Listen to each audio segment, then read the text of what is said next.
In this video, we'll be taking a look at 5 NHL games happening on December 28, 2025, and providing you with free team picks and total picks for each one of those games, so 10 picks in total. Welcome back to Cash Out Sports. Let's dive right into it. Oh, and don't forget to subscribe and to click the bell icon to get notified as soon as these videos get released, so that you have more time to plan out your bets, as we provide these videos on a daily basis. So I can guarantee that you'll have all the important information that you'll need on these 5 NHL games after fully watching this video.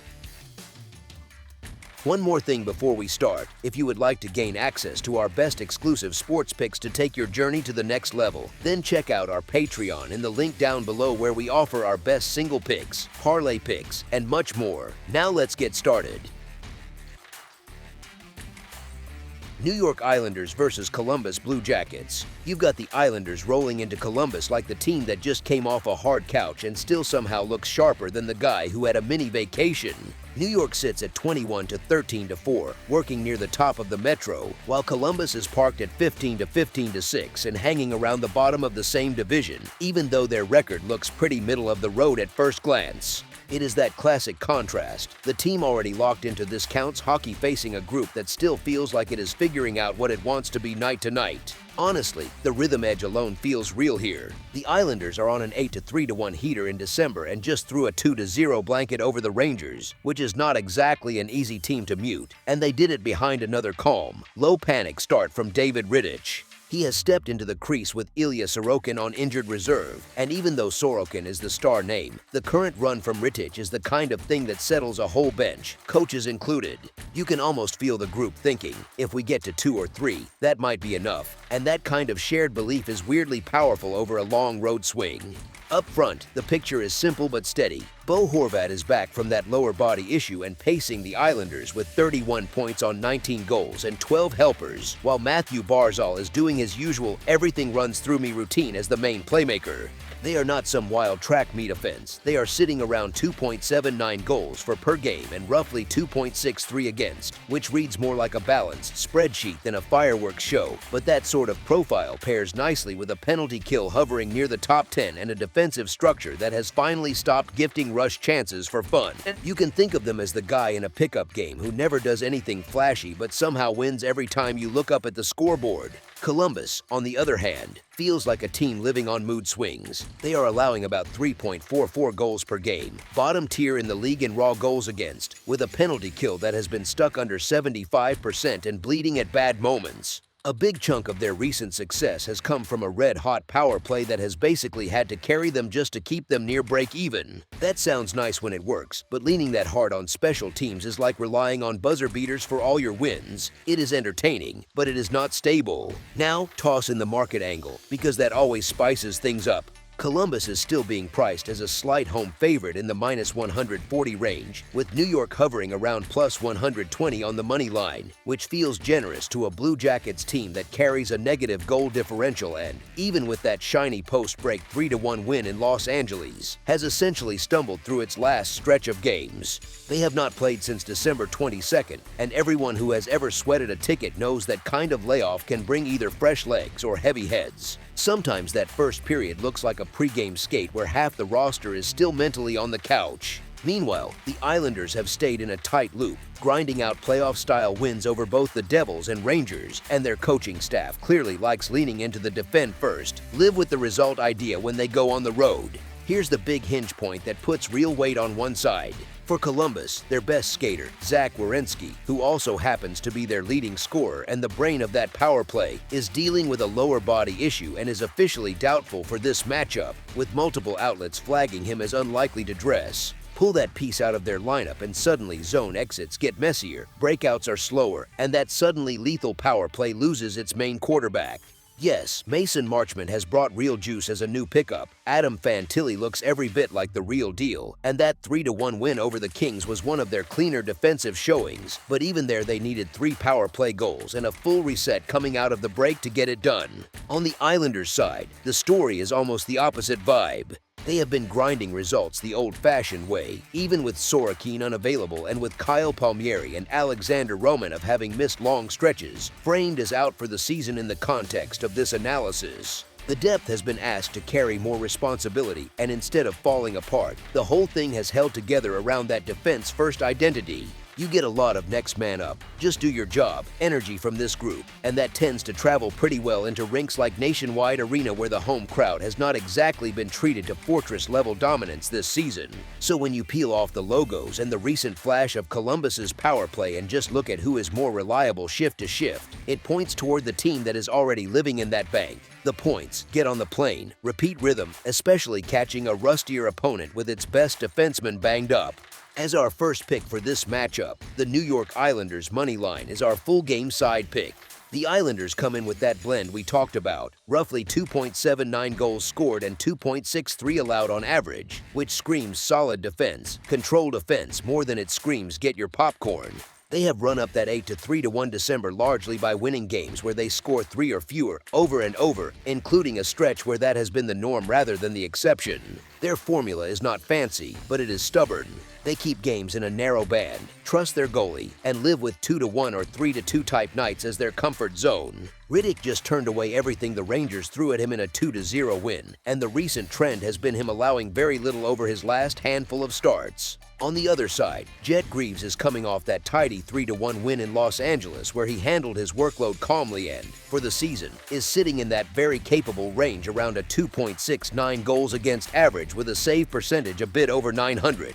Neither guy feels like a chaos merchant. Columbus, in theory, is the higher event side, since their season line has them scoring about 2.89 goals per game and giving up around 3.44. But here is the catch. A big part of their recent scoring punch has come from that hot power play, which has been cashing frequently, including those 3 goals with the extra man in the Kings game and a wider December run where the man advantage has suddenly looked dangerous. Now you remove or at least limit Werenski, the key driver and leading scorer, and that whole unit looks a little less scary, a little more predictable. There is also the simple recent scoring funk to think about. The Jackets' 5-game stretch heading into this matchup has not exactly been an offensive party, with their overall goal output lagging behind the way the power play headlines might suggest. The coaching message has clearly tilted toward more structure under the new bench boss, and that often means fewer stretch plays, more chipped pucks, and a lot more live to fight the next shift mentality.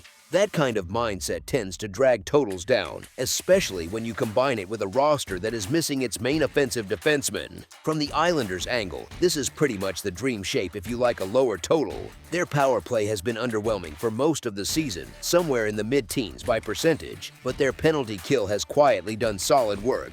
That mix is perfect for an under-type game because it means they are not likely to blow the number open with their own special teams, but they are equipped to smother Columbus's best way of creating quick spikes of offense. Picture plenty of Horvat face-off wins, dump-ins, line changes, and a veteran forward group that is totally fine with ugly shifts that chew up clock.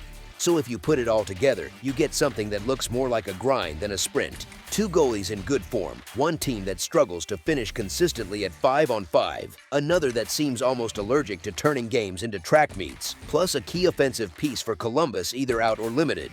That cocktail usually leans to a 3-1, 3-2 kind of final more than a 5-4 barn burner, and that is the kind of scoring script this breakdown leans toward.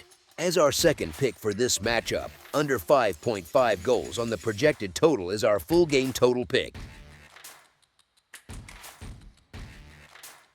Montreal Canadiens versus Tampa Bay Lightning, and this matchup feels like one of those spots where the number is yelling one thing and the story on the ice is quietly whispering something else. You have Tampa at home, listed as the solid favorite on the money line, with Montreal sitting around plus 130 as the road underdog and taking a goal and a half on the spread. On paper, that seems fair enough, but the way these two teams are living right now tells a very different tale. Montreal comes in with a record of 20-12-5, and that is not some empty, padded number built on beating up cellar dwellers at home. They have been a problem in other people's barns, sitting at 10-3-4 on the road, and that is the kind of profile that usually belongs to a seasoned contender, not a young group that is supposed to still be learning how to win. They just walked into Boston, of all places, and ripped the Bruins apart 6-2, turning a tight game into a blowout with a 4-goal third period. That comeback stretch was not some fluke bounce night either. It was a snapshot of how this team has grown into itself. They skate, they attack, they do not freeze just because the building gets loud. The core up front has a very clear identity now. Nick Suzuki keeps everything organized through the middle, Cole Caulfield stretches the ice with his shot threat, and Juraj Slavkovsky has gone from interesting project to big winger who actually tilts the ice. Add in Ivan Demidov and Zach Bolduc giving them extra skill and pace, plus a guy like Sammy Blais crashing around on the forecheck, and you get wave after wave of pressure that does not care whether the scoreboard says underdog or favorite. You can see it on the bench. They look more like a group that expects to hang around in every game, not one that is hoping the breaks go their way. On the back end, Montreal finally has puck movers who can actually get those forwards the puck in stride. Lane Hudson and Noah Dobson run things from the blue line with confidence, and they do not need to fire lasers through three bodies to be effective. They just get the puck, make the first clean play, and suddenly Montreal is flying through the neutral zone again. Behind them, Jacob Fowler has stepped in and made the crease feel a lot less chaotic, and even when he rests, they still have NHL-capable goaltending behind this structure. It is not perfect, but it is much calmer than it used to be. Now look at Tampa. The record, 21-13-3, still looks respectable, and they are coming off a gritty 4-2 win on the road in Florida that turned into a penalty parade. But that game took a chunk out of them. 90-plus penalty minutes between the teams, a full-scale brawl, and Andrei Vasilevsky facing another night of heavy traffic in front of a blue line that is held together with tape and prayer. They got the win, and that matters, but it also means they roll into this game on the second leg of a back-to-back with a tired group and a defense core that is already missing big pieces. The injuries on the Lightning blue line are not some minor detail. Victor Hedman is on injured reserve after elbow surgery and is not expected back until around the start of February. Eric Cernak is still out. Emil Lilleberg is out. Ryan McDonough is listed as out as well. That is a lot of experience, size, and calm removed from the back end. Even with J.J. Moser having a solid season and Darren Radish stepping up, there are only so many heavy minutes you can hand to depth defenders before cracks start to show. Up front, the star power is still scary. Nikita Kucherov remains one of the best players on the planet. Jake Guentzel has slotted in beautifully as a consistent scoring threat. Anthony Cirelli does a bit of everything, and Pontus Holmberg has popped up with timely goals. So the Lightning will always have spurts where they look like the old monster again. But when you combine that injured defense with the emotional hangover from the Panthers game and the fact they are playing again less than 24 hours later, you start to see why this number feels a little inflated toward the home side. Montreal has the legs, the confidence, and just enough structure to avoid getting blown out even if Tampa's stars find a moment or two. Tampa still has enough talent to win, sure, but for spread purposes, the value sits squarely on the road bench here. As our first pick for this matchup, the Montreal Canadiens money line is our full game side pick. The odds makers have hung 6.5 once again, and it is almost like they are daring both teams to repeat what we just saw the last time they met, when Tampa escaped Montreal with a 7-6 win in early December. You look at that scoreline and think, that has to be an outlier, right? But when you check how these two have been playing, it feels a lot more like a preview than a one-off. Montreal's season has been a roller coaster in the best possible sense if you enjoy goals. They have scored 123 and allowed 124 so far, which is a wild amount of offense for 37 games. Their contests have gone over the closing number very often this season, with a strong tilt toward higher totals. That lines up with what you see when you watch them. The Habs are not trying to grind their way through 60 minutes wearing work boots. They want pace, they want rushes, and they are happy to trade chances if it means their skill guys get the puck in space. That style does not suddenly disappear on the road. If anything, it becomes more obvious. On the road, they trust their young skating legs, they stretch shifts, and they push off the counter. We have seen them score 4 on the road in Vegas, 6 in Boston, 5 in Detroit, and that is not an accident. They can get loose in transition in any building, and they are not exactly allergic to the occasional defensive lapse either. Tampa, for all their talk about tightening up, still plays a brand of hockey that lends itself to spikes in scoring when things get just a little bit off script. They are averaging more goals for than most of the league and giving up fewer than Montreal, but the core idea remains the same. When you put Kucherov, Guentzel, and their supporting cast on the ice, you are inviting creative chaos. They are at their best when they are attacking, not when they are sitting in a shell. And with half their defense on the shelf, the odds of this becoming a low event, suffocating clinic drop even further. And here is the thing that really nudges this toward a big offensive night. Tampa just played that wild, penalty-stuffed game against Florida, and they took a mountain of penalty minutes. The sticks will be a bit heavier, the legs a little slower, and the discipline usually frays again when fatigue kicks in. Montreal, for their part, is coming in rested after a few days off following that statement win in Boston. Fresh legs against a tired defense is exactly the recipe for odd man rushes both ways. Special teams also lean into a higher scoring script. Both power plays have the pieces to punish even a brief lapse. Montreal has creative puck movers on the points and finishers up high in the zone. Tampa's power play has been one of their calling cards for years, and although injuries on the blue line complicate the personnel, Kucherov alone can tilt a man advantage. Given how many penalties the Lightning just took and how emotional this game could get as a divisional clash, it is reasonable to expect a decent parade to the box again.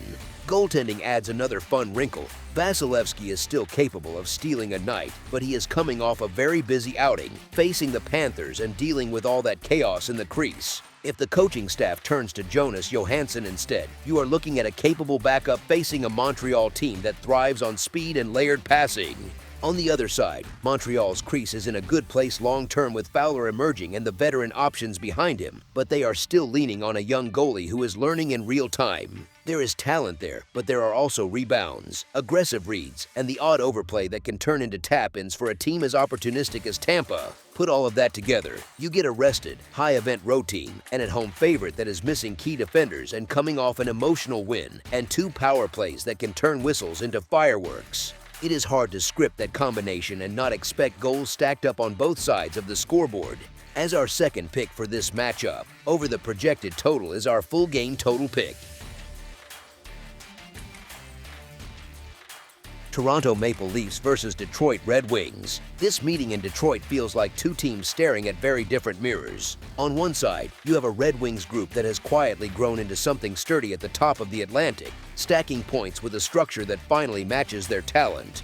On the other, you have a Leafs team sitting in the basement of that same division, still trying to figure out if they are a serious contender that is temporarily stuck or a flawed roster that just happens to have a few superstars plastered on the marquee. Let me explain. Detroit come home from Carolina after getting outskated for long stretches, which oddly might sharpen their focus rather than dull it. They had been rolling before that, and you can feel that in the way they carry themselves at Little Caesars Arena, where the crowd now expects them to protect home ice instead of simply hoping they hang around. They are not blowing teams out of the water every night. They have actually been outscored by a couple of goals across the season, but they keep stacking wins with a calm, grown-up kind of game, especially in tight spots late. Toronto, by contrast, feels like a team that lives on the emotional edge. They just played a wild, chaotic battle of Ontario where they raced ahead, let Ottawa storm back, then still had enough firepower to slam the door with that late empty netter. That sort of game looks great in a highlight reel, but it is the kind of effort that leaves your legs heavy the next night, especially when you immediately hop on a plane to go face the division leader on their ice. Here is the thing.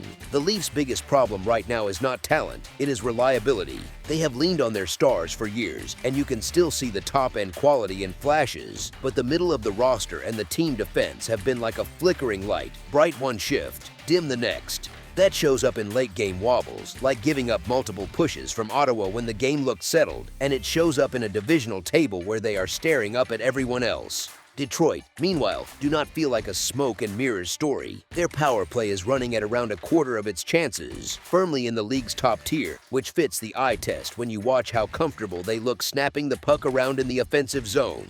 They win a lot of small battles that never show up in the scoring summary, like wall work and defensive zone exits, and that kind of stuff matters a lot more in matchups where both teams are on short rest and raw energy is at a premium. The goaltending story also leans toward the home bench in this particular spot. Detroit just rode John Gibson in Carolina, which lines up nicely for Cam Talbot to take the crease at home, and even with his ups and downs, that veteran presence behind a fairly organized team feels stable. Toronto used Joseph Woll in the win over Ottawa, and there is a very real chance they turn things over to Dennis Hildeby for the back half of the back-to-back, which means trusting a still developing netminder behind a defense that has not exactly been a security blanket.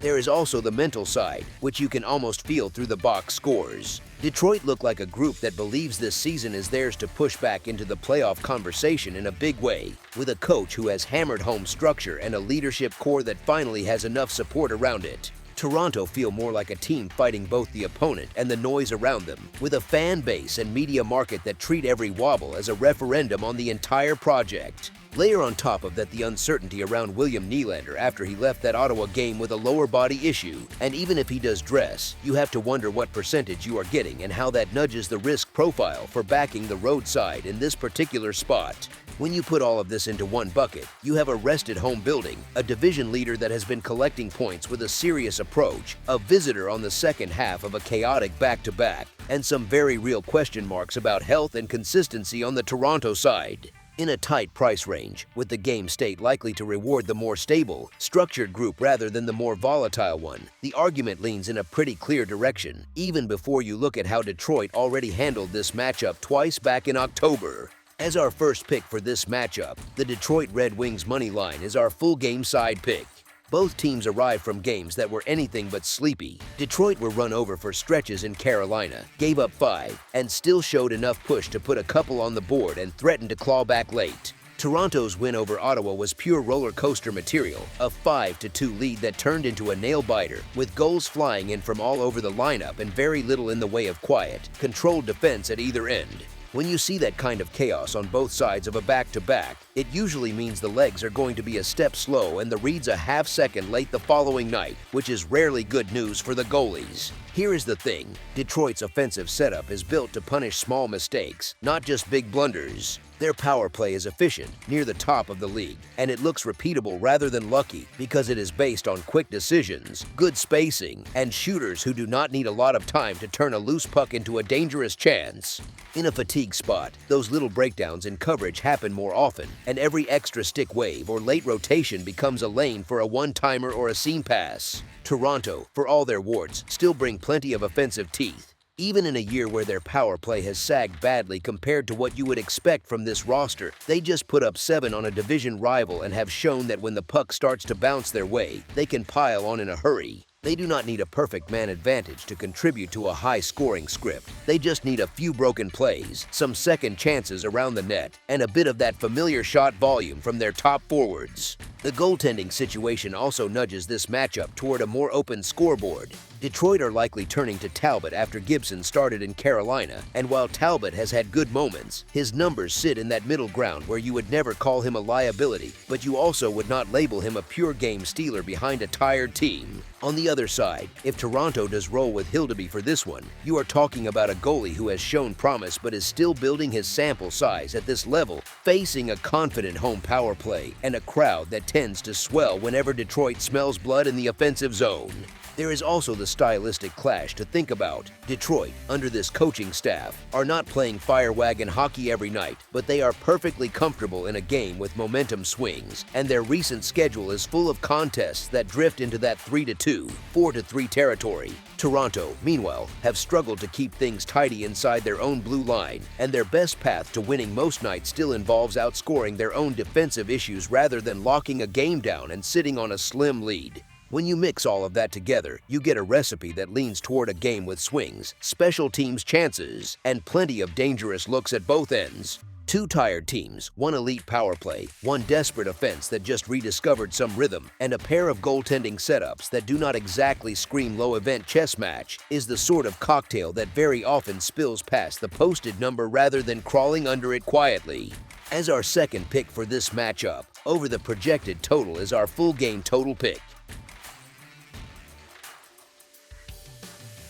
Pittsburgh Penguins versus Chicago Blackhawks. This one has that fun clash of personalities feel, the big-name road team with all the history rolling into a building that is still very much a rebuild worksite, but suddenly a little feisty again after last night's drama in Dallas. On the board, Pittsburgh is sitting as the clear favorite on the money line, hanging in that -160 to -170 pocket across most books, while Chicago is lounging in that +130 to +140 neighborhood at home, which is exactly the kind of number that makes underdog hunters perk up. The records make this matchup look closer than the logos suggest, with the Penguins at 15 to 12 to 9 and the Blackhawks at 14 to 17 to 6, and Chicago sitting at a perfectly middling 7 to 7 to 3 on home ice, which is another way of saying neither team has earned the right to be treated like a sure thing here. If you zoom out from the betting screen and just think recent mood, both sides are dragging their feet into this one a bit. Pittsburgh's form has gone from wobbly to flat-out frustrating. Just one win in the last 5 games, and in those 4 losses, they have eaten 4 or more against in 3 of them, which is the kind of pattern that makes coaches stare silently at tablets behind the bench. Chicago is not throwing any parades either. They are also sitting at 1-4 across their last 5. But that lone win was last night's 4-3 shootout steal in Dallas against one of the West's genuine heavyweights, the type of gritty road result that snaps a long skid and suddenly has everyone in the room talking a little louder and smiling a little more at breakfast. On paper, the safe side still looks like Pittsburgh. Deeper veteran core, the legendary center who continues to lead the team in scoring and refuses to age on schedule, and a power play that is humming at around 29%, which is basically the on-ice version of a cheat code when it is clicking. That is the team profile the market loves to trust, especially when casual money floods in on a Sunday and people gravitate toward the brand they recognize from old playoff runs and video game covers. But once you stop staring at the logo and start thinking about the reality of this particular moment, the shine wears off a bit. Pittsburgh is dealing with real holes down the middle, a star center parked on injured reserve, and a key depth pivot out as well, which forces everyone else into tougher matchups and stretches a lineup that was already leaning hard on that top group. Defensively, the numbers tell you this team is not exactly strangling games. They are giving up about 3.17 goals per night, which lives in the same zip code as Chicago's 3.11, so the gap between contender and rebuilding on the back end is smaller than the reputations make it sound. Chicago is dealing with its own bad news, and it is not subtle. Their top offensive superstar is basically the face of the franchise already, and he is sitting on injured reserve with that shoulder issue, projected to be out until January, which would normally be the part where the whole offensive structure falls apart. Instead, this group has quietly held the scoring floor at around 2.76 goals per game, and when you look in net, the main starter in Chicago's tandem is rocking a goals against and save percentage that stack up better than anything a Penguins goalie has produced this season, which is wild when you remember which crest is on the other jerseys. So you have a modest gap in the standings, a near mirror of recent form, and suddenly the home team with the more stable crease is getting priced like a long shot just because the other bench has the familiar cup rings and star power. Layer on the schedule quirk, Pittsburgh has been off since December 23rd, while Chicago just came out of that emotional shootout win on December 27th, which sets up that classic rust versus fatigue storyline where nobody is quite sure which side of the rest equation turns into an edge, and you can feel how messy this could get. That schedule angle is more storytelling than math, but it fits with the bigger picture. The market is giving a lot of respect to the crest on the Penguins sweaters, while the Blackhawks, with a noisy home crowd and a locker room that finally has a result to point to again, sit there as the live dog that does not really need everything to go right to hang inside the number. As our first pick for this matchup, the Chicago Blackhawks money line is our full game side pick. Now shifting over to the total, the books are sending a pretty clear little message at first glance. They are hanging a 5.5 and juicing the over around -130, which is like whispering to you that they expect a tight game but still respect the chance that things get a bit loose late. On the surface, that sounds reasonable. The public hears road favorite in a tricky building, injuries on both sides, tired legs for the home team, and a lot of people immediately picture a controlled 3-2 kind of night where nothing truly breaks open. Here is the thing, that mental picture does not really match what these two have been doing lately. Pittsburgh's last 5 games have finished with totals of 9, 7, 4, 4, and 10, which works out to almost 7 combined goals a night. And that is not a one-off weird week. That is a string of games where structure keeps breaking, leads keep slipping, and scoreboards keep getting a workout. Chicago's recent run is living in the same neighborhood, totals of 7, 4, 10, 5, and 5, including that 4-3 road win in Dallas yesterday, and that kind of pattern usually means you are watching teams whose defensive details are drifting in and out while the pace spikes at the worst possible time for the goalies. If you pull back from the game logs and look at the season-long picture, the math quietly keeps nudging you in the same direction. Pittsburgh is putting up around 3.03 goals for and 3.17 against on average. Chicago is sitting near 2.76 for and 3.11 against. And when you throw those together, you are not exactly sketching out some sleepy rock fight. You are sketching a baseline expectation that settles closer to 6 goals than anything that starts with a 4. That does not promise chaos. Hockey will always find odd ways to humiliate anybody who talks like the result is guaranteed, but it does suggest that holding this thing under that 5.5 without a lot of help from goaltending and luck is asking both teams to play a brand of clean, low-event hockey they have not really shown in a while. Special teams just add more kindling to the pile. Pittsburgh's power play is one of the nastiest units in the league this season, living around that 29% mark. And Chicago is taking far more penalties overall, racking up 419 penalty minutes against Pittsburgh's 289, which is not a small difference. It is a full-style contrast. Every extra 2 minutes you give this Penguins power play is another chance for a cross-ice one-timer, a backdoor tap-in, or a rebound nobody clears because the killers have been out there forever. And that is exactly how a game that feels underish for 30 minutes suddenly turns into a 4-3 scoreline before anyone adjusts their live bet. You could argue that the injury situation pulls in the opposite direction. Top offensive talent missing from Chicago's lineup, important centers out for Pittsburgh, and that should suppress scoring a bit. But the scoreboard has not really listened so far. Both teams are still living in that mid-season zone where defensive structure is not trustworthy, where a tired Chicago crew playing on a back-to-back is just as likely to blow coverage late as they are to clamp down, and where a rested Penguins team can either suffocate the game or accidentally speed it up with aggressive shifts that leave odd man rushes going the other way. That fatigue versus freshness tension is very much a vibes and pattern read rather than a track team stat. It is the kind of thing you feel watching these schedules play out, but it lines up with what we have already seen from both sides. Big swings, sudden bursts of offense, and third periods that feel more like a coin flip than a chess match. So when you connect the recent scripts, the season-long scoring and goals against profiles, and that juicy mix of an elite road power play facing one of the most heavily penalized teams in the league, it becomes hard to root for blocked shots and goalie duels with a straight face. This looks and feels more like one of those nights where the favorite throws a big punch, the underdog has a response in front of a home crowd that has been waiting for something to cheer. Whistles keep sending guys to the box, and the total number on the board does not stay in that careful low-scoring lane for very long. As our second pick for this matchup, over the projected total is our full game total pick. Philadelphia Flyers versus Seattle Kraken. Philadelphia walks into Seattle with the quiet swagger of a team that has figured out who it is, and that matters more than any spreadsheet could show you. They are sitting at 19-10-7, leaning on a pretty honest formula: defend hard, win the middle of the ice, and let their skill guys cash in when the game tilts their way. Across the ice, Seattle is hanging around the break-even mark at 15-14-6, which sounds okay until you remember how uneven their nights have felt, especially when things tighten up against structured teams like this one. There is also the little mental edge of already walking this path once. Philadelphia handled Seattle 5-2 earlier in the season, and that was not some fluky bounce fest. It was a night where the Flyers looked like the team that knew exactly what shot profile they wanted and forced the Kraken to play from behind their own tempo all evening. When a group has a clean memory of "we did this to them already," it changes the body language in the first 10 minutes, especially in a building that can get loud fast if the home side starts well. Seattle still has that weird split personality, dangerous in spurts but haunted by special teams that can undo a good shift in a heartbeat. Their penalty kill has been a problem all season, and while it has looked much sharper over the last couple of weeks, that does not erase months of habits. It just tells you they are patching leaks on the fly. That is not the matchup you want against a Flyers team that now runs its offense through a creative center who is finally in a city that lets him try things, and who has already piled up mid-30s in points while driving a power play that actually scares people again.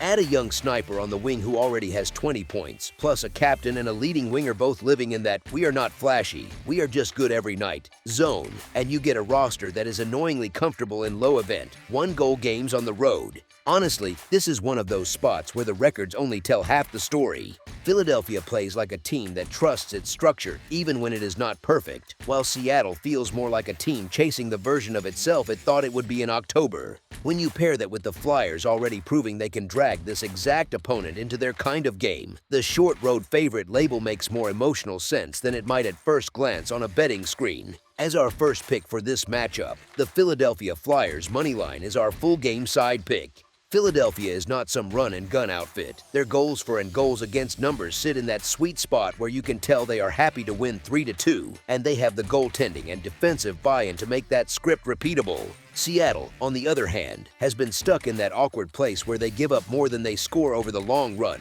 but they are not exactly flying offensively either, which usually drags totals toward the knife edge rather than blowing them open. Here is the thing, the Kraken have had a downright brutal penalty kill for much of the season, but recently they have patched it up to the point where over the last stretch they have been killing penalties at a rate that actually stacks up with some of the best units in the league.